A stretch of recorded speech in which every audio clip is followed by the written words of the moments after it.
दो मुसलमानों की तलवारें निकल जाएं आपस, तो आपने फरमाया कातिल भी जहन्नम में, मकतूल भी जहन्नम। इसलिए दोनों की नीयत एक दूसरे को कत्ल करने की थी, दोनों जहन्नम में, दोनों कातिल। वो हरीस था, वो नीयत करके आया था मारने की उसको। असल में तकदीर, अल्लाह के नबी सल्लल्लाहु अलैहि वसल्लम फरमाया इज़ा तकल मुस्लिमानी बिसैफिहिमा फल कातिल वल मकतूल फिन्नार। अगर दो मुसलमानों की तलवारें निकल जाएं आपस, तो आपने फरमाया कातिल भी जहन्नम में, मकतूल भी जहन्नम। फसोइला, तो सवाल किया किसी ने, फसोइला या रसूल अल्लाह, ए अल्लाह के नबी सल्लल्लाहु अलैहि वसल्लम, हाज़ल कातिल, कातिल जाएगा जहन्नम में, तो समझ में आता है। फमा बालुल मकतूल, why is the one who's murdered going into जहन्नम?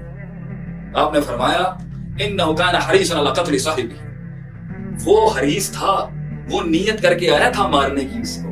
असल में तकदीर गालिब हो गई और वो मर गया। इसलिए दोनों की नीयत एक दूसरे को कत्ल करने की थी, दोनों जहन्नम, दोनों कातिल।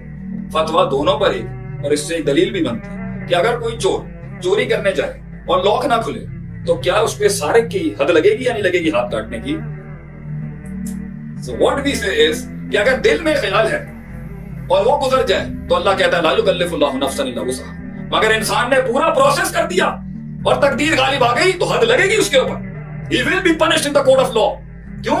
वो तो एक वैसे तेरा हैंड नहीं चला, सारा काम तो तूने कर लिया है। अब तुझे कैसे हम एग्जाम्प्ट कर सकते हैं? तो ख्याल में, हम में, अज़म में और कसद में और एक्ट प्रोडक्शन में बहुत फर्क होता है। जो ख्याल ख्याली रहा, वो ख्याल पे अल्लाह नहीं गुनाह देता किसी। मगर वो नीयत जो पूरी उभर के सामने आ गई, मगर चाबी सही नहीं लाया उस दिन, तो you are going to be convicted for robbery, you going to be convicted for being a bandit. That's the whole thing. इखलास, अगर ये इखलास नहीं है हमारे अंदर, तो हमारी जिंदगियां कभी भी अल्लाह की बारगाह में कबूल नहीं।